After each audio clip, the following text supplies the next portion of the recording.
the latest military news update. This is AFP Community News, hosted by Rob Suzon every 12 noon, Mondays to Fridays. Only here on DWDD Armed Forces Radio. One AFP for a stronger Philippines. Italian aerospace defense firm Leonardo reaffirms support for AFP modernization. AFP PGMC launches new pensioners app and inaugurates newly renovated Heroes Lounge. Nearly 1 million Filipinos benefit from Benting Bigas in 7 months.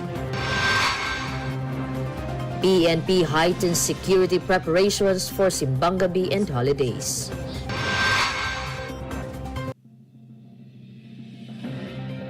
Good day, everyone, especially to our troops at Camp Emilio Aguinaldo in Quezon City. Today is Monday, December 15, and this is the AFP Community News, your source for the updates on the armed forces and other developments across the country. In behalf of Rob Suzon, this is Jhai Simbajon, here to bring you today's stories.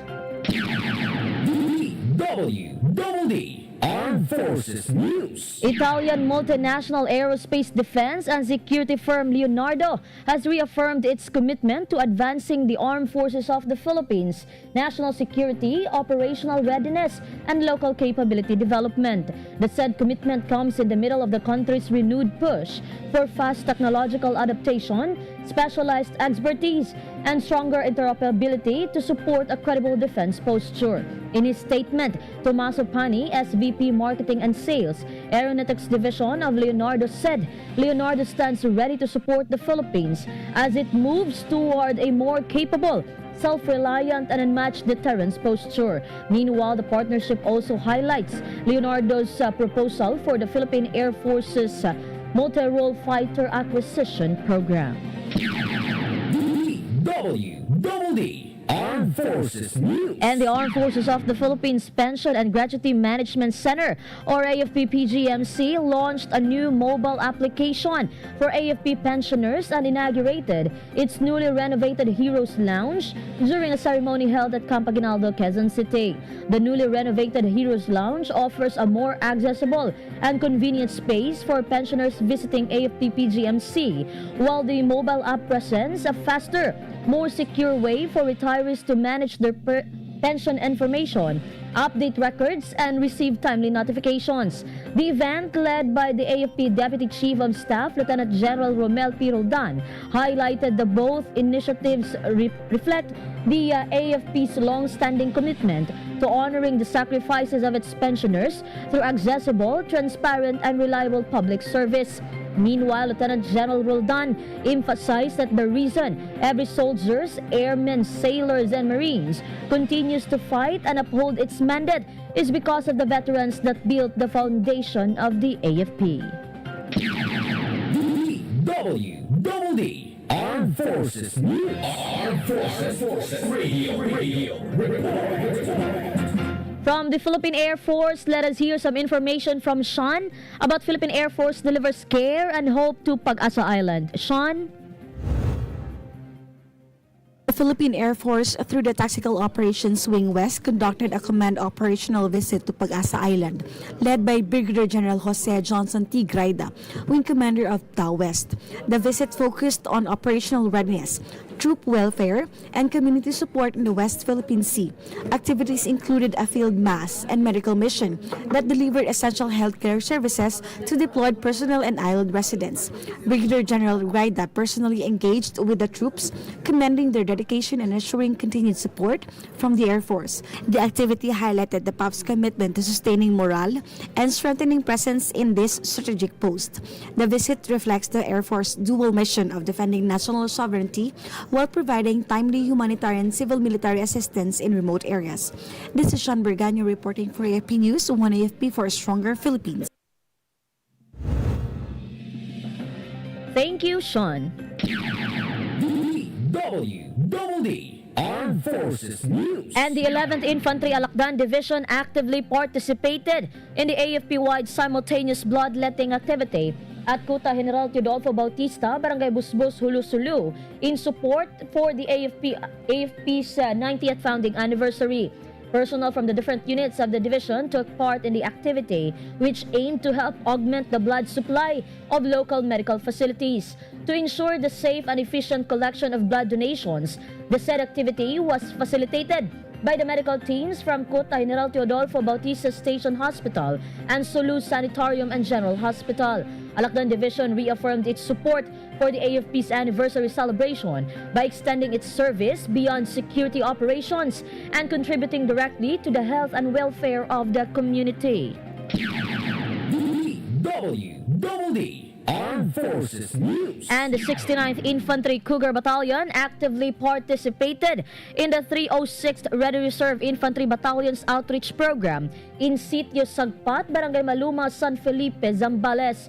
The activity with the theme Serbisyong May Malasakit, handog tulong ng 306th RRIBN is part of an ongoing efforts to boost the connection between the community and the military and the push for a people-centered service.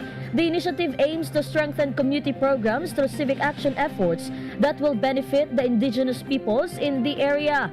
Meanwhile, the 69th IB reaffirmed its commitment to participate in causes that involves the wellness or the welfare of the community members while ensuring safety and peace in its area of operation.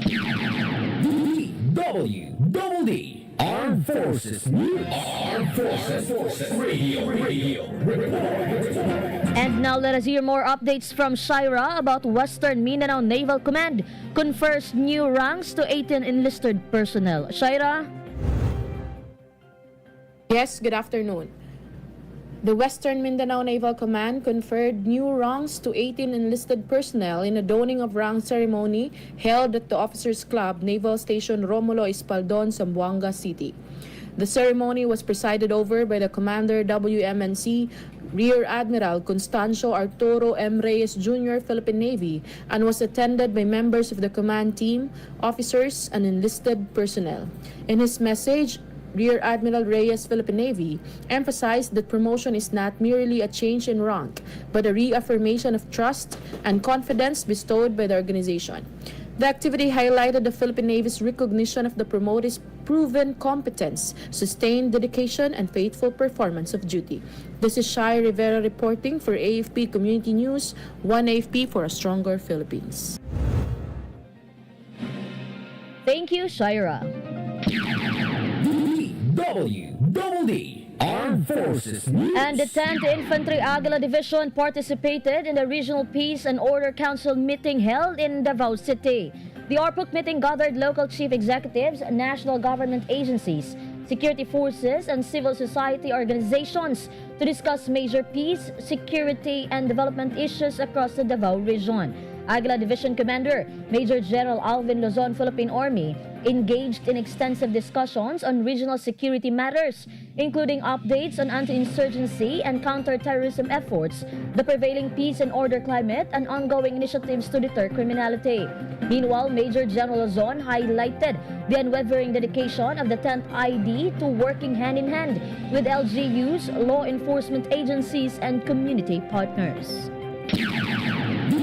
DWDD Armed Forces News. And for our national news, DWDD National News. nearly 1 million Filipinos across the country have benefited from the government's Benting Bigas Meron Na program since its rollout 7 months ago. Department of Agriculture Assistant Secretary Genevieve Guevara said the 20 peso per kilo rice initiatives has so far reached close to 900,000 beneficiaries.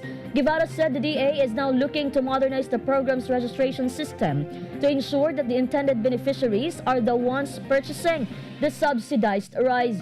The improved system is expected to help monitor where and how often beneficiaries buy the 20 peso rice. DWDD National News. Armed Forces Radio. On the other line, let us hear more from Leonor regarding Philippine Army recognizes world-class Philippine Army shooting contingent. Leonor? The Philippine Army recognized the Philippine Army Shooting Contingent PASCON that represented the country during the 33rd Association of Southeast Asian Nations Armies Rifle Meet 2025 in a recognition ceremony at the headquarters Philippine Army Fort Bonifacio, Taguig City. Philippine Army Chief Lieutenant General Antonio Navarrete lauded the PASCON members and highlighted that Filipino soldiers can excel even in the most challenging stages of international marksmanship events. In addition, Lieutenant General Navarrete extended his gratitude to the PASCON members for lifting high the colors of the nation and the honors of the Filipino soldiery. Meanwhile, the Philippine Army reaffirms its commitment to the pursuit of excellence and service that are rooted in the values of professionalism and discipline. This is Leonor Tan reporting for AFP Community News, 1FP for Stronger Philippines. Thank you, Leonor. DWDD National News. The Department of Social Welfare and Development is set to hold a series of celebrations which include gift giving and a simple salo-salo or porte. This is part of its annual tradition to bring Yuletide cheer to the residents of its centers and residential care facilities.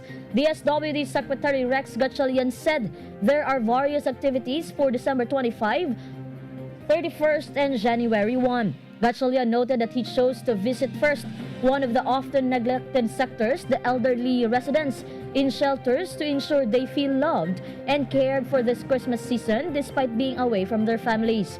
About 200 elderly residents of Graces in Quezon City, including homeless senior citizens and those who are bedridden, received gift packages from Gatchalian. DWDD National News. And the Philippine National Police has placed all units in heightened alert nationwide ahead of the start of Simbang Gabi tomorrow, December 16. Millions of Catholic faithful are expected to attend dawn and evening masses leading up to Christmas. Under the Ligtas Paskuhan 2025 strategy, more than 70,000 police personnel will be deployed in churches and other busy areas to ensure the safety of worshippers. PNP Acting Chief Lieutenant General Jose Melencio Nartates Jr. said security measures include intensified foot patrols, checkpoints, and mobile patrols, as well as close coordination with local government units, barangay officials, and church authorities for crowd control and emergency response. DWDD National News. Armed Forces Radio. And now let us hear from MJ about Armed Forces of the Philippines holds change of command and retirement ceremony of JSOC. MJ? Yes, good noon. The Armed Forces of the Philippines held the change of command and retirement ceremony of the Joint Special Operations Command at AFP Commission Officers Club, Camp Aguinaldo, Quezon City. The event, led by the AFP Chief of Staff, General Romeo S. Browner Jr., honored JSOC's first commander, Brigadier General Eleglen F. Villaflor, Philippine Army, and officially installing Brigadier General Rosendo C. Abad Jr., Philippine Army, as the new JSOC commander. In his message, General Browner highlighted the significance of leadership transition in consolidating JSOC, which was formerly known as Joint Special Operations Group, foundation as a newly activated command established in May. Meanwhile, the Chief of Staff, AFP, commended Brigadier General Villaflor for contributions to the AFP as he retires after decades of honorable service, and welcomed Brigadier General Abad, citing his extensive experience in special operations and leadership within the Special Forces. This is MJ reporting for AFP Community News, 1AFP for a Stronger Philippines. Thank you, MJ. DWDD National News. The Cybercrime Investigation and Coordinating Center noted a decline in the number of scams this holiday. CICC Executive Director Renato Paraiso said the number of crimes has decreased and the rates of those they catch have increased.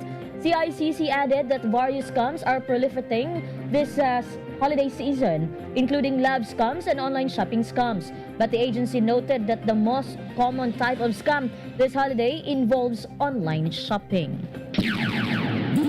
DWDD National News. And the Department of Tourism has partnered with low-cost carrier Cebu Pacific and the Hotel, Resort and Restaurant Association of Cebu Incorporated to offer flight incentives and accommodation promos.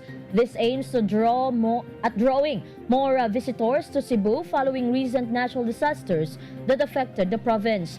The partnership was formalized through a memorandum of understanding signed during the launch of the Visit Cebu campaign. Tourism Secretary Cristina Frasco emphasized the initiative is intended to help revive tourism activities and support local businesses and workers. DWDD National News. Armed Forces Radio Report. From our reporter on the ground, let us hear the report of Gina about joint police-military operation neutralizes wanted criminal in Maguindanao del Sur. Gina? Yes, Jhai, a joint law enforcement operation of Darahabuayan Municipal Police Station and 33rd Infantry Battalion led to the neutralization of Norodin Andig alias Kwag in Barangay Kaya-Kaya, Dato Abdullah Sangki, Maguindanao del Sur. Andig was neutralized after an exchange of gunfight with the authorities while the latter was serving an arrest warrant for murder and frustrated murder cases issued by the RTC Branch 13, Cotabato City. The said individual was also a member of Dawla Islamiyah Group, known for its involvement in various atrocities in some parts of Maguindanao del Sur, and is responsible for the killings of the Ginia Gula Mantikayan, Baranda Kuta Abiden, Alamansa Ambiton, Samsudin Q Sanggeban, and Jaber Amil Ambal, all in Raha, Buwayan. Meanwhile, 601st Infantry Brigade Commander Brigadier General Edgar L. Cato, Philippine Army, emphasized the importance of the collaboration and coordination between the military and police forces and commended the troops for the success of the said mission. This is Gina reporting for AFP Community News, 1 AFP for Stronger Philippines. Thank you, Gina. DWDD National News. And Senate President Pro Tempore Panfilo Lacson said compromise is inherent in bicameral conference committee deliberations on the 2026 national budget, but stressed that the integrity of the spending bill must remain non-negotiable. He assured that the Senate will fight to keep the budget pork-free even as lawmakers reconcile differing provisions of the proposed 2026 General Appropriations Act in the bicameral conference. Lacson added that the interest of constituents is important and not the interest of kickbacks in infrastructure projects. He said the Senate's stance is anchored on reforms already introduced in its version of the 2026 budget aimed at preventing abuse and last-minute insertion that could undermine public trust. DWDD National News. And the Philippine Embassy in Portugal has yet to receive any information on resigned lawmaker Zaldico. Department of Foreign Affairs spokesperson Angelica Escalona said the Philippine Embassy has not provided any information yet. President Ferdinand Marcos Jr. announced that Co's passport has been cancelled. The former House Appropriations Committee chairman left the country for medical reasons. DWDD National News. Armed Forces Radio Report. And now we have some information from China about 8 Infantry Division troops recover firearms in a series of clashes in northern Samar. China? Yes, Jhai. Troops from the 8th Infantry Stormtroopers Division recovered 2 firearms after successive firefights against fleeing communist NPA terrorist elements in the hinterland of Barangay Osmeña, Palapag, Northern Samar. The first encounter transpired at 11 a.m.